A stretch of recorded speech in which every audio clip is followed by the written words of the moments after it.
বেরলাভি একটা বেরলাভি, জি জি জি, সেটাই হয়তো তিনি বারালি লিখেছেন। বেরলাভি, দেওবন্দি এবং আলিয়া, এই যে তিন ধরনের শিক্ষা ব্যবস্থা রয়েছে, এই তিন ধরনের শিক্ষা ব্যবস্থার সম্পর্কে তিনি জানতে চাচ্ছেন যে এই শিক্ষা ব্যবস্থার ধরনগুলো আসলে কি এবং এর ভিতরে কোনো মৌলিক পার্থক্য আছে কিনা। আর এবং তারা সবাই সবাই তারা ইসলামের সহি আকীদা শিক্ষা দিচ্ছে। তো সেক্ষেত্রে এটা কোন শিক্ষার দিকে মানুষ বেশি ধাবিত হবে বা আগ্রহী হওয়া উচিত? বেরলভি এটা একটা গোষ্ঠী, এটা বিদআতি গোষ্ঠী। দুনিয়ার সমস্ত স্কলার যারা তারা আছেন ইসলামের, দেওবন্দি এবং আলিয়া নিসাব, সকলের দৃষ্টিকোণ থেকে বেরাইলভি যেটা, এরা একটি এমন একটা ফেরকা যেটা মানে বেদাতের উপরে যাদের মূল ভিত্তি, এবং এদের কোনো শিক্ষা ব্যবস্থা বলতে অর্থাৎ শিক্ষা কোনো কার্যক্রম এদের হাতে নেই। জি, দেওবন্দি শিক্ষা ব্যবস্থা সেটা কাসিম নানতবী রহমতুল্লাহ আলাই তিনি সেটা রচনা করেছিলেন। সেটা করেছিলেন তখন ব্রিটিশ আমলে তিনি করেছিলেন। সেটা ওনার বড় ধরনের একটা খেদমত ছিল। উনি যে লক্ষ্যে করেছিলেন সেই লক্ষ্য ছিল যে ইংরেজদের যে শিক্ষা ব্যবস্থা সেটার বিপরীতে এবং ইংরেজদের সাথে অসহযোগ আন্দোলনের অংশ হিসেবে তিনি ইসলামী শিক্ষা ব্যবস্থার একটা রূপ দাঁড় করিয়েছিলেন, যে সেখানে ইংরেজদের সাথে কোনো সহযোগিতা করবেন না বা সেখান থেকে কোনো সহযোগিতা নেবেন না। কিন্তু এর অর্থ তিনি এটা মিন করেন নেই যে সম্পূর্ণ আলাদা হয়ে সরকারের সাথে যদি ইসলামী গভর্নমেন্ট থাকতো তাহলে তো ওনার এই শিক্ষা কার্যক্রম বরং আরো সহযোগী হতো। কিন্তু সেখান থেকে গিয়ে বিষয়টা যে কোনো ভাবেই হোক, এখন হচ্ছে যে মানে কিয়ামত পর্যন্ত আর সরকারের সাথে কোনো সম্পর্ক থাকবে না। এটা হলো যেটা দেওবন্দি মাদ্রাসার আমাদের সম্মানিত ওলামায়ে কেরাম যে ইয়ে করেছেন। আর আলিয়া নিসাব যেটা, ওনারা চিন্তা করেছেন যে না, আমাদেরকে সরকার গঠন করতে হবে সরকারি, মানে ইসলাম যেহেতু পূর্ণাঙ্গ একটি জীবন বিধান, এই জন্য এই জীবন বিধান মানে সকল ক্ষেত্রে ইসলামের যেন রূপরেখা আমরা তুলে ধরতে পারি, সেই হিসাবে শিক্ষা ব্যবস্থার যে সিলেবাস এটা তুলে ধরেছেন। জি, এই দুটার মধ্যেই মোটামুটি কম্পেয়ার করা যায়। কিন্তু বেরাইলভি যেটা, এরা একটি ফেরকা, মানে এমন একটা ফেরকা যেটা মূল ভিত্তি হচ্ছে বেদাতের উপরে। এদের ওই ধরনের কোনো মানে শিক্ষা ব্যবস্থা বলতে কোনো কিছু নেই। জি জি, তো এর ভিতরে যেটি দেওবন্দি এবং আলিয়া নিসাবের যে শিক্ষা ব্যবস্থা, এই শিক্ষা ব্যবস্থায় যে কোনো শিক্ষার্থী আগ্রহী হতে পারে। মানে আপনি অনুৎসাহিত করছেন? আমরা অনুৎসাহিত করছি না, তবে আমরা শুধু অনুরোধ করব, উৎসাহ প্রদান করব আমাদের সম্মানিত ওলামায়ে কেরাম যারা দেওবন্দি সিলসিলায় লেখাপড়া করছেন, তাদের কথা চিন্তা করা উচিত যে আল্লাহ রাসূল এসে দুনিয়া শাসন করেছেন, তিনি রাষ্ট্রপ্রধান ছিলেন, সেসবে দুনিয়ার সকল ক্ষেত্রে আমাদের ছাত্ররা যেন কাজ করতে পারে। সে আলহামদুলিল্লাহ এখন ওনারা শুরুও করেছেন এবং বিভিন্ন সিলেবাস তৈরি করেছেন, সেখান থেকে বেরিয়ে এসে ওরাও বিভিন্ন ক্ষেত্রে এখন মানে কর্মক্ষেত্রে তাদের অংশগ্রহণ করছে। জি জি, অনেক অনেক ধন্যবাদ। সুপ্রিয় দর্শক, এই মুহূর্তে একটি ব্রেক নিচ্ছি, খুবই ছোট্ট বিরতি। ইনশাআল্লাহ ফিরে আসছি খুবই তাড়াতাড়ি আপনাদের প্রিয় অনুষ্ঠান সরল পথ লাইভে। আল্লাহ তুমি দেখাও সরল পথ।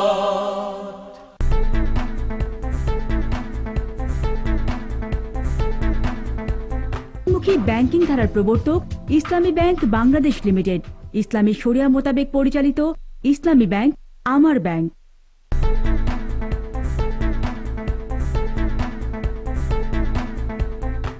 আল্লাহ তুমি দেখাও সরল পথ। সুপ্রিয় দর্শক, ফিরে এলাম সরল পথের ৩৮৯তম পর্বের বাকি অংশে। আমরা এখন যে মেইলটি দিব, এই মেইলটি পাঠিয়েছেন ফাহিম হাসান। তিনি জানতে চাচ্ছেন যে I want to know about the fazilat of Ayatul Kursi. What is the benefits of reciting Ayatul Kursi?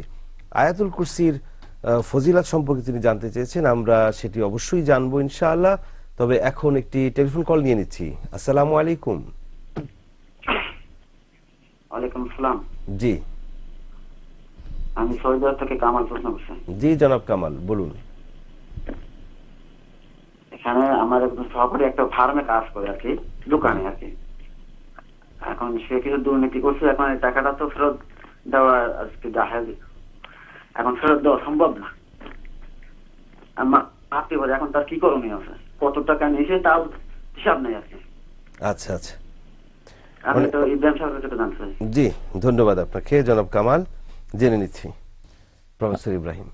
জি, আসলে সহিহ হাদিসের মধ্যে রয়েছে যে লা তুআদ্দান্নাল হুকুকু ইলা আহলিহা, যে কোনো অধিকার বা হক তার প্রাপকের কাছে অবশ্যই আদায় করে দেয়া হবে। হাত্তা তুকাদ লিশাতিল জালজা মিনাশ শাতিল আকসা, এমনকি কিয়ামতের ময়দানে শিংওয়ালা ছাগল থেকে প্রতিশোধ নেওয়া হবে শিংবিহীন ছাগলকে দুনিয়াতে সে যে গুঁতো দিয়েছিল সেটারও। তো অতএব যে কোনো অধিকার কারো পাওনা থাকলে এটা দুনিয়াতে সেটা থেকে মুক্তি নিয়ে নেওয়া উচিত। এখন আপনি যার টাকা হয়তো আত্মসাৎ করেছেন বা যিনি করেছেন, প্রশ্নকর্তা করেননি, তার একজন হ্যাঁ যিনি করেছেন, হ্যাঁ জি যিনি করেছেন তিনি যদি তার কোনো যেই কোনো সোর্সে যেই কোনো ভাবে যে আমি আপনার টাকা আত্মসাৎ করেছি এটা ফেরত দিচ্ছি এইভাবে না বলে একটা গিফট, একটা উপহার, মানে বা যেই কোনো উপায় তিনি তার কাছে এটা ওই নিয়তে যদি তিনি পৌঁছে দেন তাহলে তো সেটা আদায় হয়ে যাবে।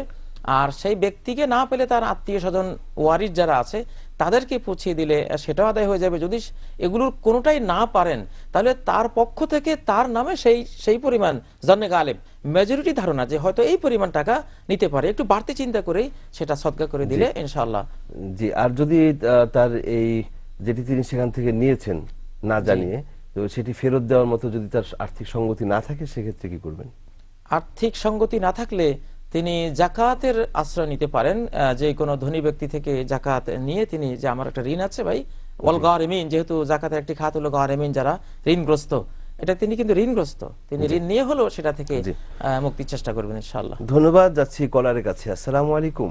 ওয়ালাইকুম আসসালাম, আমি আয়েশা সুলতানা বলছি চিটাগং চকবাজার থেকে, আইআইইউসি তে পড়ছি। আচ্ছা জি, আপনারা সবাই কেমন আছেন? জি আলহামদুলিল্লাহ বোন আয়েশা, ভালো আছি আমরা। প্রশ্ন করুন। আমি খুবই হ্যাপি যে আমাদের মুফতি তিনি আমার খুবই ফেভারিট একজন পারসন। তিনি আমাদের চিটাগং আসছেন কালকে এটা জেনে, এবং আমি যাব ইনশাআল্লাহ। আমার কোশ্চেন হচ্ছে যে মানে কোনো বিষয় নিয়ে সন্দেহ থাকলে সেক্ষেত্রে কোনো দোয়া পড়তে পারি কিনা, আচ্ছা, অথবা কি কাজ করলে সেই সন্দেহটা দূর করতে পারবো। আমি অনেকদিন পর লাইনটা পেয়েছি, ধন্যবাদ। জি আপনাকে অনেক ধন্যবাদ। আপনার মাধ্যমে আইআইইউসি আপনার যারা অন্য সহপাঠী রয়েছেন তাদেরকেও ধন্যবাদ। আমরা অনেক মেইল পাই আপনাদের ইউনিভার্সিটি থেকে, ছাত্রছাত্রীরা, শিক্ষক মন্ডলী। তো আপনার প্রশ্নের উত্তর এখন নিচ্ছি ডক্টর মতিউল ইসলামের কাছ থেকে। সন্দেহের কথা বলেছেন, কিন্তু যদি স্পষ্ট করে বলতেন, এমনি হাদিসের মধ্যে যে কোনো বিষয়ে দা মা ইউরিবুক ইলা মা লা ইউরিবুক, সহিহ হাদিস, তুমি ওই পথ ছেড়ে দাও যেটা একটু সন্দেহ সন্দেহ মনে হচ্ছে, যেটা ইয়াকিন সেটা তুমি গ্রহণ করো।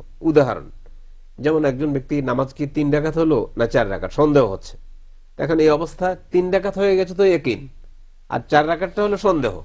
তখন উসুল ফিকহের নিয়ম অনুযায়ী যে, আর রাসূলের এই হাদিস অনুযায়ী, দা মা ইউরিবুকা ইলা মা লা ইউরিবুক, সন্দেহ যে গ্রস্ত যেটা, এটা ছেড়ে দাও, যেটা সুস্পষ্ট সেটা গ্রহণ করো। ফলে তিনি ওই 3কে মানদণ্ড ধরে ইয়াকিন যেটা, সেটাকে মানদণ্ড ধরে বাকি কাজ করবেন। এইভাবে সকল কাজের মধ্যেই এই হাদিসটির আলোকে কাজ করবেন ইনশাআল্লাহ। জি, সন্দেহ অনেক এরকম একটা ম্যানিয়া আছে যে যে কোনো বিষয়ে শুধুই তার ভিতরে সন্দেহ সৃষ্টি হয়, সন্দেহের উদ্রেক। না, এই ধরনের ওয়াসওয়াসা হওয়া ঠিক নয়, বরং মানে এগুলো শয়তানি ওয়াসওয়াসা, অনেক সময় শয়তান ওয়াসওয়াসা দিয়ে থাকে। জি প্রফেসর ইব্রাহিম, এই জাতীয় সন্দেহ জাগ্রত হলে সেক্ষেত্রে করণীয় কি? যদি ঈমান বিষয়ে কোনো সন্দেহ হয় তাহলে তিনি প্রতিদিন সকালে 10 বার আউযু বিল্লাহি মিনাশ শাইতানির রাজিম যদি পড়েন, আশা করা যায় সন্দেহ থেকে মুক্ত হবেন। আর যদি ঈমান বিষয়ে সন্দেহ, তাহলে আমানতু বিল্লাহ মানে ঈমানের জিনিসটা নবায়ন করবেন। কিভাবে সেটা? আমানতু বিল্লাহ বললে, এই কথাটা বলবেন, জি আমানতু বিল্লাহ, আল্লাহর প্রতি আমার দৃঢ় বিশ্বাস রয়েছে, এটা সহিহ মুসলিম ঈমান পর্বে হাদিসটি এসেছে। আর সালাতের মধ্যে যদি সন্দেহ আসে, ওয়াসওয়াসা বারবার যদি শক হয়, তাহলে তো মুহতারাম বলেছেন সেটা সমাধান। আর আরেকটা সমাধান রয়েছে, আল্লাহু আকবার আল্লাহু আকবার আল্লাহু আকবার 3 বার বলে বাম দিকে 3 বার থুতু ফেললে ওয়াসওয়াসা বা সন্দেহ যেটা আসবে ওটা দূর হয়ে যাবে। বারবার যদি সন্দেহ আসে, এটা আল আদাবুল মুফরাদ গ্রন্থে ইমাম বুখারী হাদিসটি বর্ণনা করেছেন। জি, আর আরেকটি দোয়া আছে, অমিনাল ইয়াকিনি মা তুহাবিনু আলাইনা মাসাইবাদ দুনিয়া, এমন দৃঢ় বিশ্বাস ইয়াকিন দান করেন যেটা দিয়ে দুনিয়ার বিপদ আপদ ইত্যাদিকে আপনি সহজ করে দিবেন, এমন ইয়াকিন, অর্থাৎ সন্দেহের বিপরীত যেটা আর কি, এটা আমাদেরকে দান করেন। এটা একটা দোয়া রয়েছে, সহিহ দোয়া। জি ধন্যবাদ। নিচ্ছি টেলিফোন কল। আসসালামু আলাইকুম। ওয়ালাইকুম আসসালাম, ভালো আছেন? আলহামদুলিল্লাহ। জি দর্শক, জি আমার প্রশ্ন ছিল, বর্তমানে যে ইজতেমার যে ব্যাপারটা, মানুষ তো এইটা অনেক আগ্রহ বোধ করতেছে, সবাই ওখানে যেতেছে, এই ব্যাপারটা বিস্তারিত মানে ইসলামিক আলোকে বলবেন, এটা কি মানে জিনিসটা আসলে কতটুকু আমাদের করা উচিত? আর আমি একটা বিজনেস করি, কম্পিউটার বিজনেস, আমার কম্পিউটার দোকান আছে এখানে। দুটো কম্পিউটার আমার এখানে, দুটো ক্লায়েন্ট রেখে গেছে। এখন এই জিনিসটা তাদের ফোন দিতেছি, তারা ধরতেছে না বা তাদেরকে খুঁজে পাওয়া যেতেছে না। এখন আমি এটা কি করব? আচ্ছা, তাদের কন্টাক্ট নাম্বার আপনি জানেন? হ্যাঁ, কন্টাক্ট নাম্বারে ফোন দিলে ফোন রিসিভ করেন। আচ্ছা আচ্ছা, ঠিক আছে। বিল পাইতাম, মানে কিছু টাকা পাইতাম, মানে মজুরি হিসেবে টাকা, সেই টাকাটাও মানে তারা দিতেছে না, আর তাদের জিনিস কিছু রয়ে গেছে সেটাও নিতেছে না। জি, ধন্যবাদ আপনাকে। উত্তর দিচ্ছেন প্রফেসর ইব্রাহিম। বিশ্ব ইজতেমা সম্পর্কে প্রশ্ন করেছেন, এটা আমরা আগেও বলেছি, যে কোনো ইসলামিক সমাবেশে কেউ যেতে পারে, যে এখানে ইলমে দ্বীনের কিছু হয়তো শিক্ষা দেওয়া হবে, আল্লাহ তাআলা সম্পর্কে, রাসূল, দুনিয়া আখিরাত সম্পর্কে সেখানে ইলম বিতরণ হবে, শুধু এই নিয়ত করে তিনি সেখানে যেতে পারেন। বাট সেই জায়গায় গেলে, এই জায়গার একটা বৈশিষ্ট্য আছে, এটা একটা বরকতময় জায়গা, মুকাদ্দাস জায়গা, এখানে গেলে হজে সওয়াব হবে, এই হবে, সে হবে, এগুলি হলো সম্পূর্ণ বিদআত, সম্পূর্ণ হারাম। কারণ কোন স্থানকে পবিত্র জ্ঞান করে মুসলিমরা যেতে পারবে শুধু 3টি স্থানে। আমরা সেদিনও বলেছিলাম, লা তুসাদ্দু রিহালু ইল্লা ইলা সালাসাতি মাসাজিদ, পবিত্র জ্ঞানে ইবাদতের উদ্দেশ্যে সওয়াবের আশা শুধু 3টি জায়গায় যাওয়া যাবে।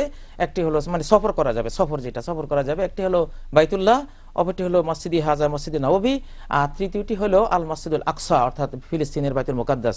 এখন এই বিশ্ব ইজতেমা যদি বাইতুল্লাহতে হতো, এই বিশ্ব ইজতেমা যদি মদিনার মসজিদে নববীর মধ্যে হতো, এই বিশ্ব ইজতেমা যদি ফিলিস্তিনের বাইতুল মুকাদ্দাসে হতো, আমরা বলতে পারতাম হ্যাঁ এখানে গেলে, যেহেতু এটা বাইতুল্লাহ বা মসজিদে নববীর মধ্যে হচ্ছে, এখানে গেলে এই সওয়াব হবে, ওখানে গেলে 1 লক্ষ, 1 ওয়াক্ত সালাত পড়লে 1 লক্ষ ওয়াক্ত সওয়াব হবে। কিন্তু এটি একটি ইসলামিক সমাবেশ, এটি একটি ইসলামী সমাবেশ, একটি ইসলামী মাজলিস, যেখানে লক্ষ লক্ষ মানুষ হাজির হচ্ছেন এবং সেখানে ইসলামের নানা দিক বিভাগ নিয়ে আলোচনা হচ্ছে, দরুদ ও সালাম পেশ করা হচ্ছে, কোরআনের তেলাওয়াত হচ্ছে। তো এরকম একটি সমাবেশে অংশগ্রহণ তো সওয়াব নিশ্চয়ই সওয়াব তো হবে।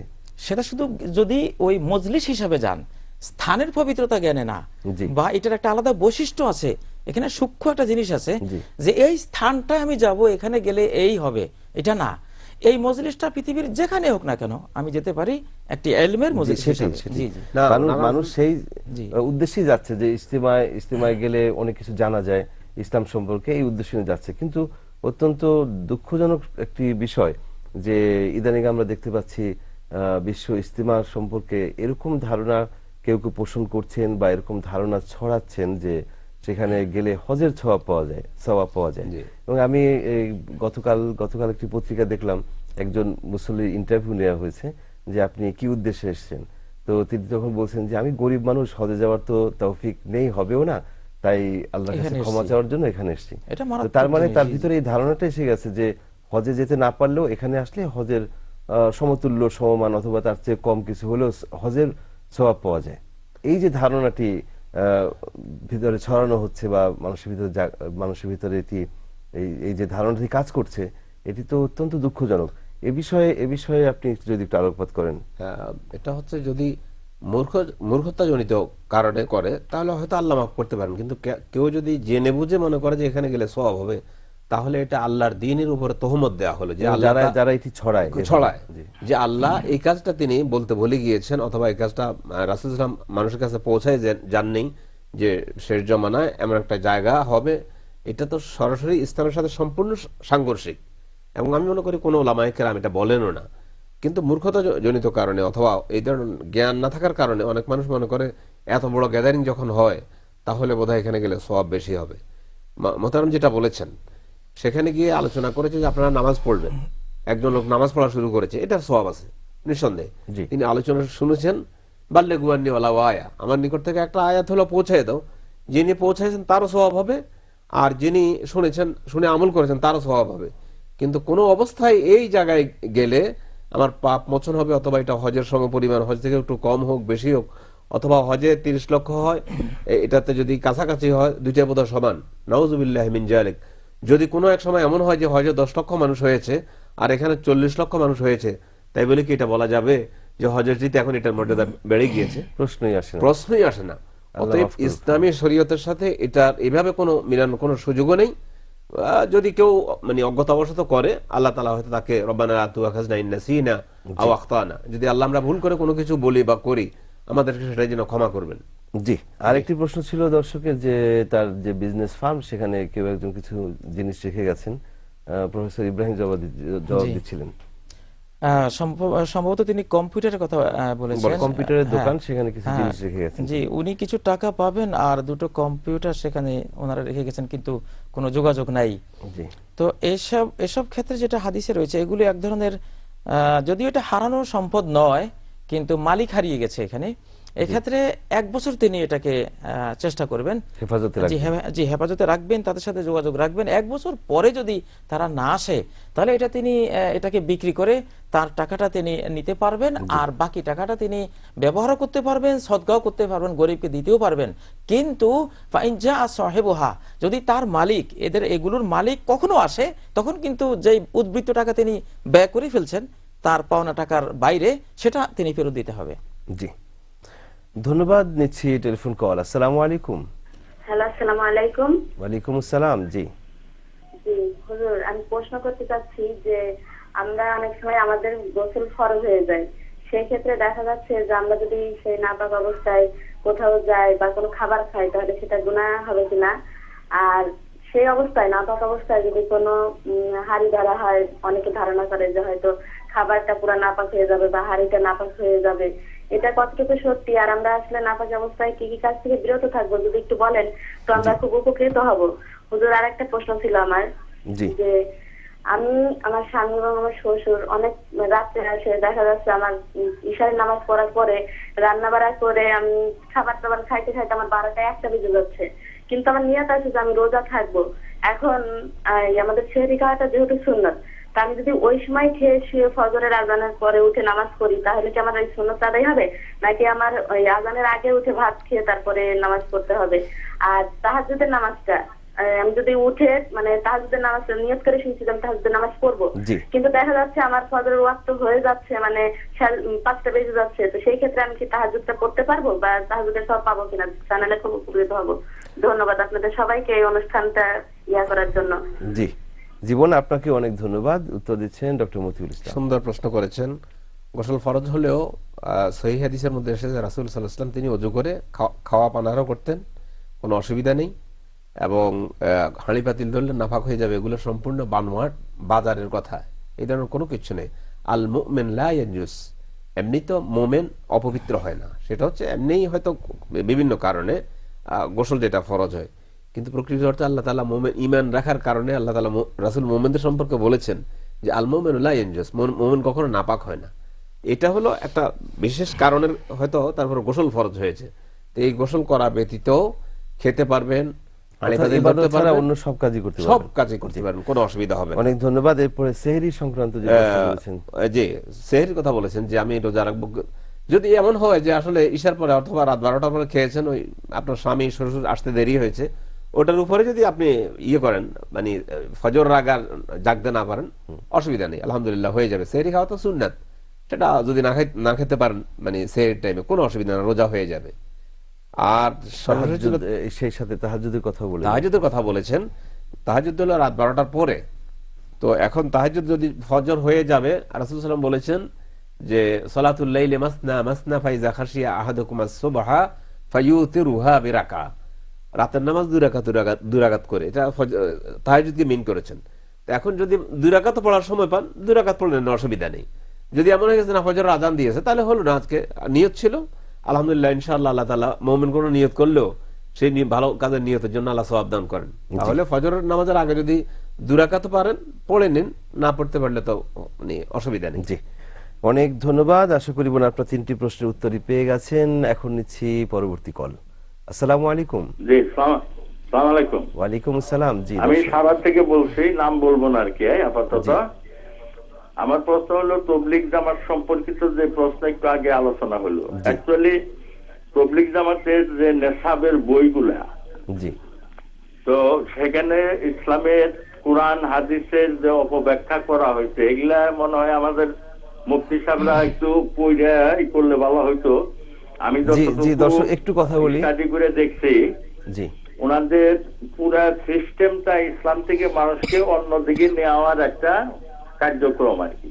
তো এই ব্যাপারে আরো সিরিয়াসলি আমাদের মনে হয় আলোচনা করা দরকার, এবং ওনাদের যে নেশাবের বইগুলো আছে সেগুলা সেখানে কোরআন হাদিস ইত্যাদি যে সমস্ত এবং গাল গল্প বানোয়াট গল্প ইত্যাদি মানুষকে বিভ্রান্ত করা হচ্ছে, এই ব্যাপারে আলোচনা করা খুবই জরুরি মনে করতেছি। জি, ধন্যবাদ আপনাকে। আপনি অপব্যাখ্যা যেটি বলেছেন, হ্যালো, তাই ইসলাম বিরোধী একটা কার্যক্রম চলছে। জি জি, এই যে অপব্যাখ্যা যেটি বললেন, অপব্যাখ্যা, এই অপব্যাখ্যা বলতে কি কোন বিষয়টিকে বুঝিয়েছেন?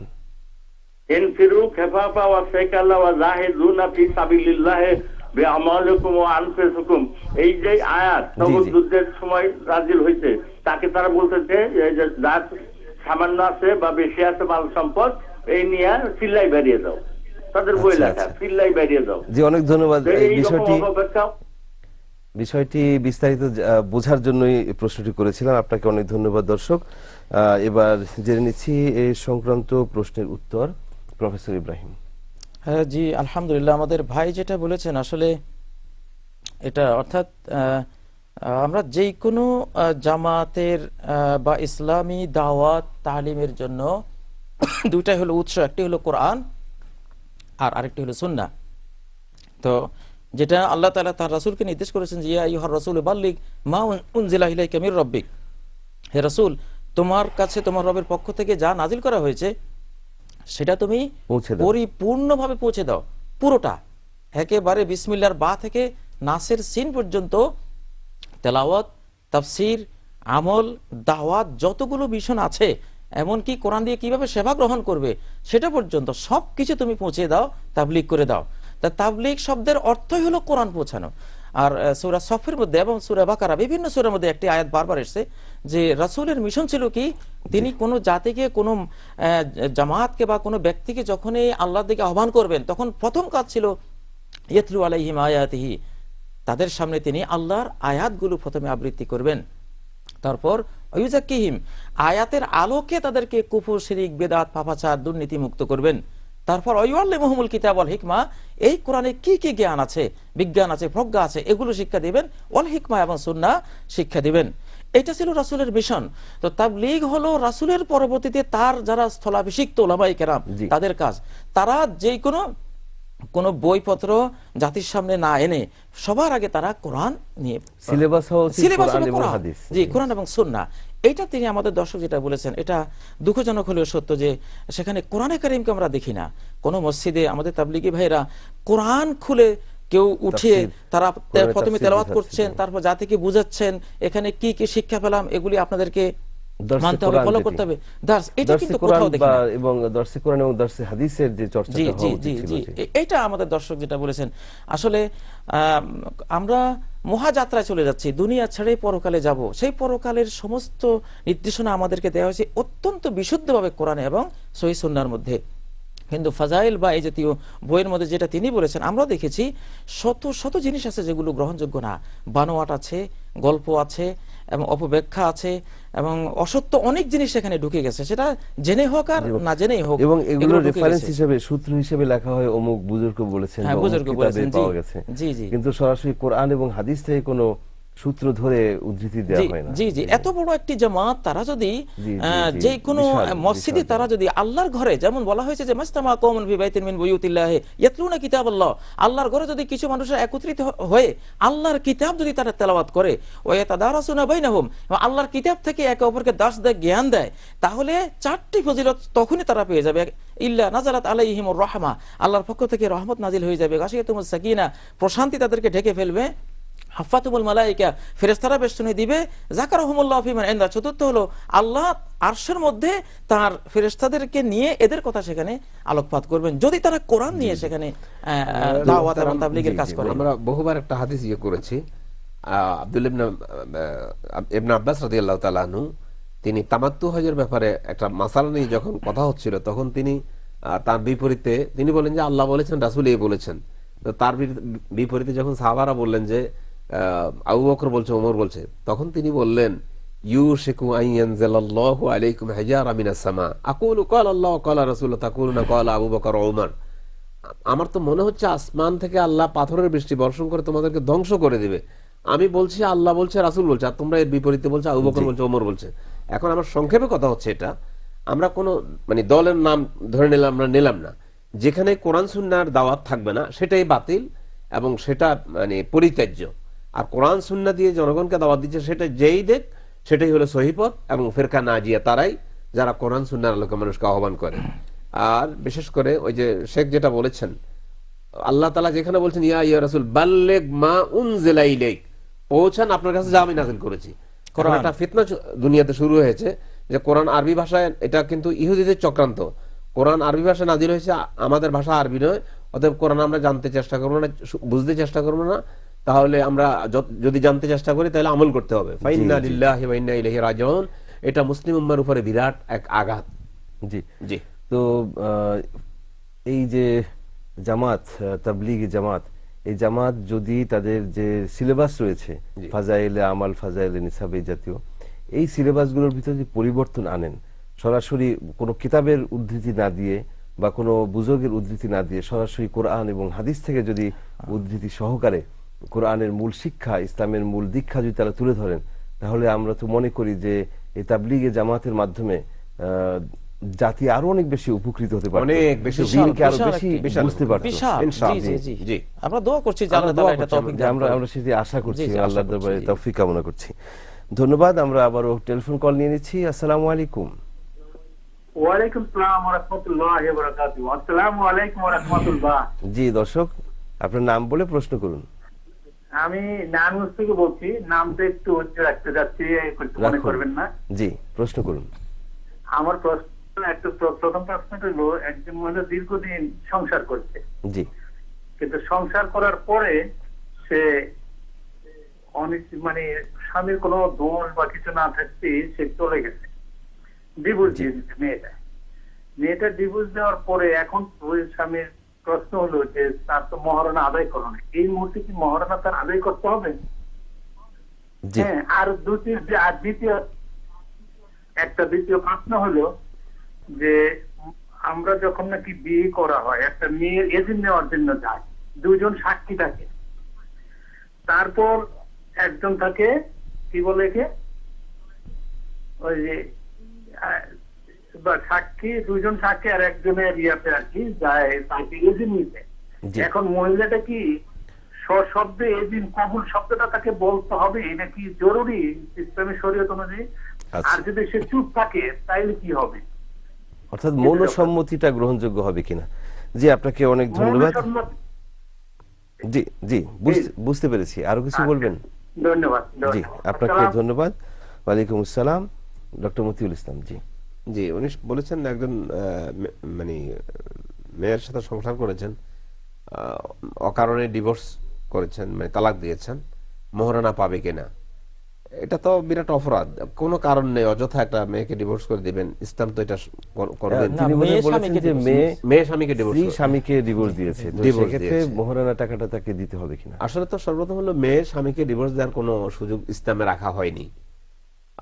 ইসলাম মেয়ে এটা করতে পারে, আমাদের প্রচলিত আইনে, আমি আসতেছি, বিচারালয়ের মাধ্যমে এটি সম্ভব। কয়েক সেকেন্ডের মধ্যে আসতেছি। জি জি জি। মেয়েকে কিন্তু ইসলাম এই অধিকার দেয়নি। মেয়ে এতটুকু পারে, সে স্বামীকে বলতে পারে যে আমার মোহরানার এত টাকা ছেড়ে দিলাম, অথবা এইটুকুর বিনিময়ে আপনি আমাকে তালাক দিয়ে দেন, অথবা তুমি আমাকে তালাক দিয়ে দাও, এটা বলতে পারেন।